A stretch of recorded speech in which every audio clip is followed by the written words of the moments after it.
sur Monaco Info pour cette nouvelle édition. Quels sont les titres que nous développerons dans ce journal? Retour sur la journée mondiale de lutte contre le sida avec la vente aux enchères de Fightheads Monaco et les différents événements qui ont marqué ce 1er décembre. La jeune chambre économique de Monaco plonge au cœur de la cybersécurité. Nous vous parlerons aussi des enjeux de la commission mixte franco-monégasque de sécurité sociale. Focus sur le prochain imprévu de Jean-Christophe Maillot et de ses danseurs. Et comme chaque vendredi, nous retrouverons notre invité du week-end. Aujourd'hui, nous nous entretiendrons avec la présidente de l'AFM Téléthon à Monaco, Muriel Agliardi.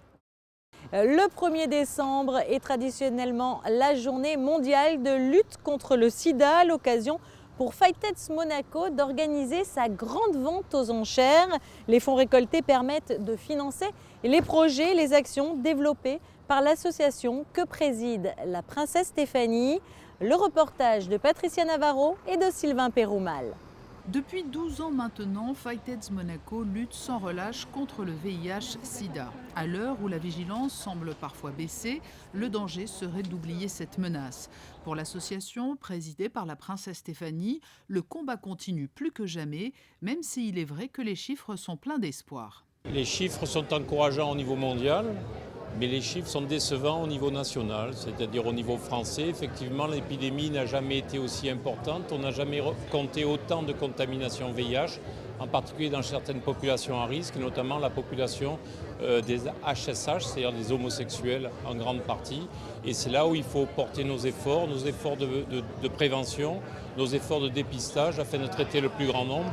Et c'est simplement le traitement du plus grand nombre qui permettra de contrôler à terme cette infection et d'entraîner une éradication probablement à l'horizon 2025 ou à l'horizon 2030. Pour éveiller les consciences et continuer d'alerter le plus grand nombre, Fightheads Monaco multiplie les projets et actions, tout particulièrement autour de la date du 1er décembre, journée mondiale de lutte contre le sida. Après le déploiement de courtes pointes en début de semaine, après l'opération Test in the City, c'est au Méridien Beach Plaza qu'a eu lieu la grande soirée de vente aux enchères, indispensable pour récolter des fonds, assurant le bon fonctionnement de l'association. On essaye de concentrer tout ça autour de la journée mondiale du sida parce que justement, depuis quelques années, je pense qu'on est les seuls qui parlons encore de la journée mondiale du sida, sauf à l'ONU-SIDA, mais bon, les autres pays ne font rien de particulier. Il n'y a pas de mobilisation, il n'y a rien. Donc nous, on veut vraiment... c'est vrai qu'on est sur le terrain tous les jours de l'année et le combat, c'est tous les jours de l'année. Mais c'est vrai que c'est bien de montrer tout ce qu'on fait, mais on a besoin de sous pour ça, donc d'où la vente aux enchères. Chaque année, de très nombreux artistes offrent des œuvres qui sont ensuite mises en vente aux enchères, des artistes engagés originaires du monde entier. Le célèbre photographe Sebastião Salgado a ainsi donné ce tirage d'un cliché pris en Éthiopie. L'œuvre a atteint les 20 000 €. Et le record de la soirée est à mettre au crédit d'un fidèle de cette vente aux enchères, le sculpteur Bernard Bézina.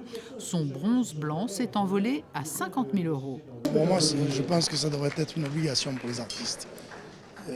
Les artistes font, créent et peuvent aider avec un peu de l'intelligence, on va dire. Et à partir de là, je veux dire, il n'y a rien d'incongru. Je pars d'un principe simple, je vois des choses extraordinaires, j'ai la chance de vivre des choses fabuleuses. Et quand je vois des gens qui souffrent, il est bien évident que si mon travail peut les aider, eh bien, je serai là encore et encore et encore. Au total, la vente aux enchères aura rapporté près de 300 000 € à Fightheads Monaco, une somme à laquelle se sont également ajoutés des dons spontanés. Lors de cette journée mondiale de lutte contre le sida, différentes manifestations ont été organisées au sein des établissements scolaires de la Principauté. Émilie Rousseau s'est rendue au lycée technique et hôtelier de Monaco ainsi qu'au lycée Albert Ier. Voyez son reportage. C'est un moment chargé d'émotions, un moment qui rend hommage aux personnes décédées du virus du sida. Le jeudi 1er décembre, des élèves du comité d'éducation à la santé et la citoyenneté du lycée technique et hôtelier de Monaco ont participé au déploiement de courtes pointes. C'est sous les yeux de leurs camarades que cet acte symbolique a été réalisé, puis respecté par une minute de silence. Un instant qui aura également été marqué par l'énumération des noms des personnes disparues qui figurent sur ces courtes pointes. un peu de tristesse par rapport à tous ces gens qui sont décédés à n'importe quel âge, comme 1 an et demi ou bien 77 ans, 78 ans. J'ai aussi ressenti beaucoup d'émotions et beaucoup de joie pour la célébration qu'on leur fait aujourd'hui, l'hommage, et c'est très, très émouvant. Beaucoup d'émotions par rapport aux gens qui malheureusement sont décédés cette année du sida. Et ça fait toujours quelque chose de savoir qu'il y a des gens qui n'ont pas pu combattre cette maladie. Toute l'année, on est sensibilisé par rapport à la protection quand on a des rapports sexuels, pour justement qu'on n'ait pas cette maladie et donc du coup la combattre, et pour qu'il y en ait beaucoup moins dans le monde et que la parole qu'on nous dit donc au lycée, on puisse la partager dans notre entourage.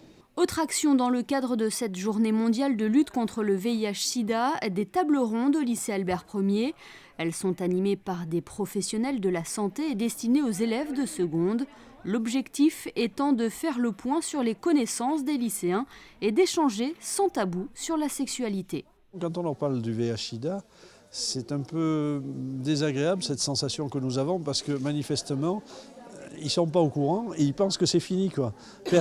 Plus personne ne leur en parle. Or, non seulement c'est pas fini, mais malheureusement, dans la plupart des pays, nous, en Europe, ça s'est amélioré, bien sûr, parce qu'on a les traitements, on a la possibilité de faire des tests et tout, mais ce n'est pas le cas dans beaucoup de pays, en particulier en Afrique, en Extrême-Orient, etc. Donc la mondialisation existant, il faut qu'ils soient au courant de la gravité de cette épidémie. Depuis presque 10 ans, ces ateliers interactifs instaurent un véritable dialogue entre les lycéens et les personnels médicaux. Et cette sensibilisation connaît une suite, avec notamment les après-midi du zapping qui auront lieu en février 2017. Un événement auquel seront conviés les élèves de terminale du lycée Albert Ier et les premières du lycée technique et hôtelier de Monaco. Retour à présent sur le petit déjeuner, conférence de la Jeune Chambre économique. Pour ce dernier rendez-vous de l'année, la JCE avait choisi pour thème la cybersécurité et avait invité pour l'occasion le conseiller de gouvernement pour l'intérieur, Patrice Cellario, ainsi que le directeur de l'agence monégasque de sécurité numérique, Émilie Rousseau. Vous en dit plus. Le monde numérique est un monde qui évolue extrêmement vite et qui peut connaître des failles. La cybersécurité était au cœur du petit déjeuner conférence de la Jeune Chambre économique, le dernier de l'année. Un thème d'actualité car Internet est en quelque sorte omniprésent dans nos vies.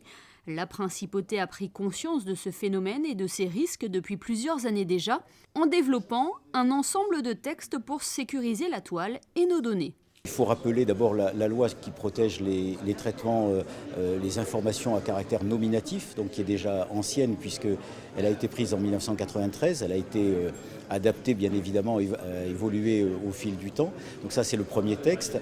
Un deuxième texte de 2011 sur l'économie numérique qui parle notamment dans un chapitre consacré à la sécurité de ces transactions, de tout ce qui est cryptologie. Et puis deux textes récents, celui sur la sécurité nationale qui prend un certain nombre également de dispositions et celui sur la criminalité, la lutte contre la criminalité technologique et avec la création de l'agence monégasque de sécurité numérique qui est l'organe de l'administration pour être un petit peu le fer de lance de cette lutte contre la cybercriminalité. Créée il y a bientôt 1 an, l'agence monégasque de sécurité numérique est en charge de la sécurité des systèmes d'information. Selon son directeur, Dominique Riban, la menace est mondiale, elle serait au nombre de 4. C'est d'abord la cybercriminalité dont le but est de soutirer de l'argent en général à la victime. L'arnaque à carte bleue, on prend le numéro de la carte bleue de quelqu'un, ça, hélas ça vous est peut-être déjà arrivé et ça arrive en tout cas à beaucoup de monde. La deuxième menace, c'est ce qu'on appelle l'atteinte à l'image. L'atteinte à l'image, ça se traduit grosso modo par 2 types d'attaques. Une attaque qui est ce qu'on appelle le déni de service. Autre type d'atteinte à l'image, c'est la défiguration de sites. Imaginez que le site de Monaco Info, lorsqu'on va dessus, au lieu de trouver le site de Monaco Info, on trouve un drapeau de Daesh ou quelque chose comme ça. Vous imaginez que ça ne donnera pas quand même une bonne image de votre maison. Troisième type d'attaque, c'est l'espionnage. Et ça, il y en a énormément. Ce sont des gens qui s'installent dans les systèmes pour voler de l'information économique, information technique, du savoir-faire, voire récolter tout simplement, se constituer des bases de données pour savoir ce qui se passe et pour pouvoir les utiliser le jour où ils auront besoin d'agir. Et puis le dernier attaque, c'est le sabotage. Donc vous êtes un média, vous avez certainement suivi l'attaque de TV5 Monde le 8 avril 2015, où là, les attaquants ont carrément détruit les systèmes et en l'espace de 5 minutes, ils ont détruit pour plus de 5 millions de matériel. Le cyberespace ne connaît donc pas de frontières et la sécurité informatique est l'affaire de tous. La prévention étant le meilleur moyen de se prémunir de mauvaises surprises qui parfois peuvent être fatales. La commission mixte franco-monégasque de sécurité sociale s'est déroulée ce vendredi en fin de matinée au ministère d'État. Alexandra Pani y a assisté. Le point. À l'ordre du jour de cette commission mixte franco-monégasque de sécurité sociale, un point notamment sur les différents dossiers concernant le centre hospitalier Princesse Grace, mais également la mise en œuvre de l'avenant télétravail, accord qui avait été négocié par ailleurs dans le cadre de cette commission. Cette année, tout particulièrement, je pense que nous pouvons nous féliciter de l'aboutissement d'un dossier qui nous avait occupé largement les années précédentes, qui est l'entrée en vigueur de l'avenant télétravail à notre convention bilatérale de sécurité sociale. Donc c'est encore, l'avenant est entré en vigueur très récemment, donc il est encore difficile de mesurer les impacts de cet avenant dont nous attendons de part et d'autre de la frontière beaucoup de choses, notamment en termes d'emploi. Pour autant, la partie monégasque nous a bien dit qu'il y avait un engouement très certain pour le télétravail et il est important qu'on se voit chaque année. C'est très important pour nous de marquer un petit peu solennellement notre relation de sécurité sociale qui est à l'image de la relation bilatérale entre la France et Monaco. En dehors donc du télétravail, un sujet très important pour nos deux pays, nous avons abordé un autre sujet essentiel pour nos établissements de santé, qui est la future tarification à l'activité qu'on appelle la T2A, c'est-à-dire le nouveau mode de remboursement de la sécurité sociale française pour ses assurés sociaux. Mais vous savez que de très nombreux assurés sociaux français se font soigner à Monaco. C'est par exemple 60% des patients de l'hôpital, donc nous sommes bien sûr concernés. La France voulait dès l'année 2011 nous appliquer ce nouveau mode de remboursement, qui, il faut bien le dire, est moins favorable pour les établissements de soins. Il va entraîner une diminution des remboursements. Nous avons pu, dans le cadre de cette commission, négocier un délai. Pour le moment, nous savons que ça ne sera pas avant 2019 que cette nouvelle tarification sera appliquée à nos établissements de soins. C'est très important, nous, que nous ayons le temps pour Monaco de construire ce nouvel hôpital qui, lui, est justement adapté à ces nouveaux modes de remboursement, qui est beaucoup plus rationnel, construit autour d'un grand bloc opératoire, alors qu'on en a encore 6 aujourd'hui dans notre CHPG actuel, avec beaucoup plus d'ambulatoires, de grands services ambulatoires, d'hôpital de jour, qui permettront effectivement de faire des économies sur la gestion, et puis des services construits autour de 14 lits de la manière la plus rationnelle. Donc nous avons besoin de temps et bien sûr nous pouvons souhaiter pouvoir prolonger, différer l'application de cette T2A jusqu'à la livraison du futur hôpital qui est prévu pour 2021-2022. Un sujet important pour le département des affaires sociales et de la santé, mais qui n'est pas discuté dans cette commission, mais dans le cadre de la commission mixte générale franco-monégasque, c'est le traitement du sang. Vous savez qu'il y a une tradition à Monaco, une histoire forte de don du sang avec l'amicale des donneurs de sang. C'est une tradition de solidarité à laquelle nous tenons beaucoup. Le prince souverain lui-même, en tant que président de la Croix-Rouge, d'ailleurs, y tient beaucoup. Donc nous souhaitons maintenir, bien sûr, sur le territoire monégasque le prélèvement, le don et le prélèvement du sang. Mais les normes de sécurité pour traiter ce sang sont de plus en plus draconiennes. Elles ont un coût considérable. Et si vous voulez, en Europe, on tend à des regroupements autour de bassins de 10 millions de personnes pour les rentabiliser, pour les justifier, ces investissements. Donc on pense bien qu'à Monaco, avec nos 40 000 habitants, on n'a pas bien sûr la taille critique pour cela. Donc il est souhaitable que nous puissions passer un accord avec la France pour que le sang continue d'être prélevé sur notre territoire, mais puisse être traité en France et ensuite rendu, bien sûr, une fois traité, aux établissements de soins de Monaco.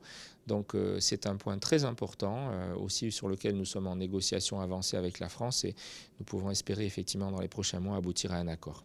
Autre sujet qui a connu une avancée lors de cette réunion, la question de l'obtention de la carte française de professionnels de santé pour les professionnels de la principauté, qui permettrait notamment l'échange par télétransmission et le tiers payant pour les assurés sociaux. Rappelons que cette commission mixte se déroule tous les ans en alternance sur le territoire français ou le territoire monégasque. Coup de projecteur sur le nouvel imprévu de la nouvelle saison des ballets de Monte-Carlo. Retour sur cette prochaine création de Jean-Christophe Maillot avec José Sacré. C'est un public privilégié qui a pu assister aux premiers imprévus des ballets de Monte-Carlo.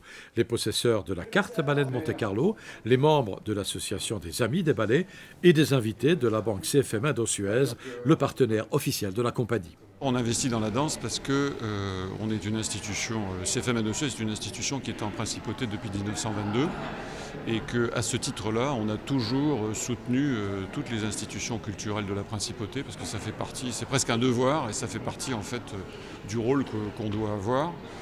Il y a également le fait qu'on n'investit pas, comme on est une banque privée et wealth management, on cherche toujours à s'associer à un art noble. On a des valeurs qui sont des valeurs communes, puisque vous savez que la danse est une école de rigueur, de discipline et une recherche d'excellence, ce qui correspond assez bien à ce qu'on essaie de faire, en tout cas dans notre établissement.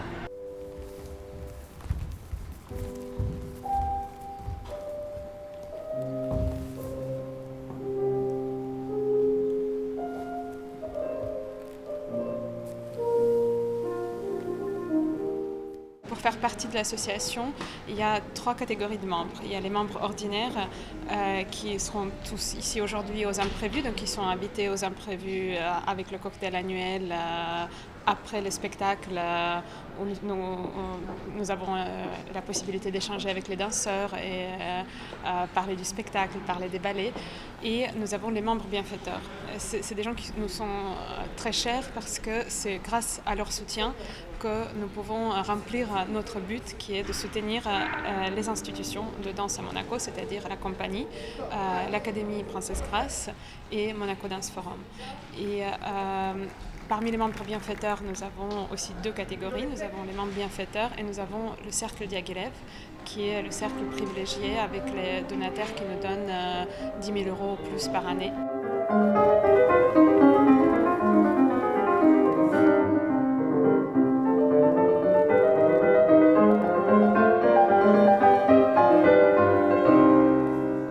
Au menu de ce premier imprévu, une séance de travail pour la prochaine création de la compagnie sous la direction de Jean-Christophe Maillot. L'objectif est toujours le même, c'est d'offrir au public quelque chose de secret.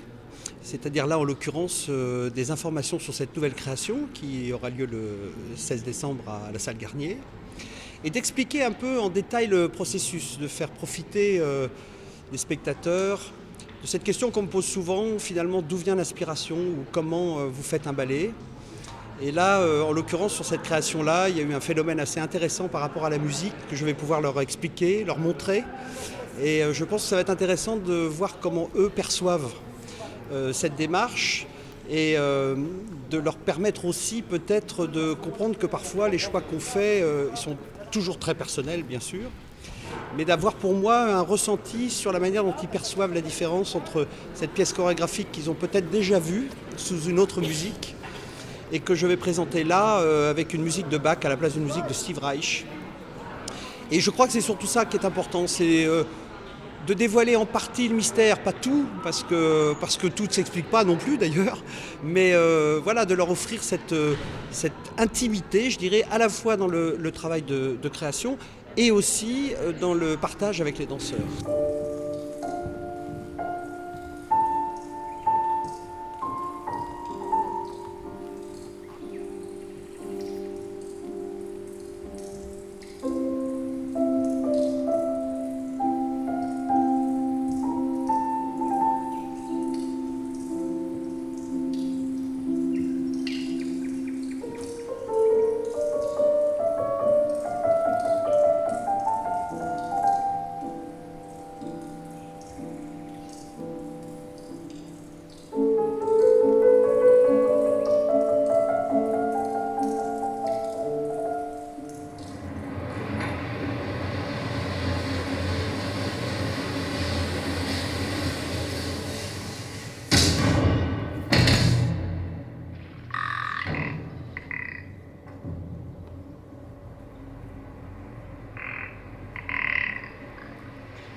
Cette nouvelle création de Jean-Christophe Maillot, qui s'intitulera Aléatorio, sera présentée les 16, 17 et 18 décembre à la salle Garnier.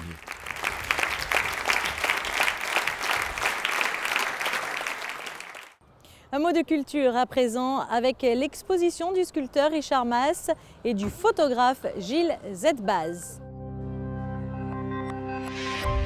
Au cœur du Novotel, vous pourrez retrouver les sculptures insolites de Richard Mas et les photographies de mode de Gilles Zetbaz. À noter également que Richard Mas participera à l'opération Sourire le 7 décembre prochain sur la promenade des Anglais. Les Niçois sont invités à venir poser avec le sourire auprès de ces sculptures. Un message de soutien et de réconfort après la tragédie.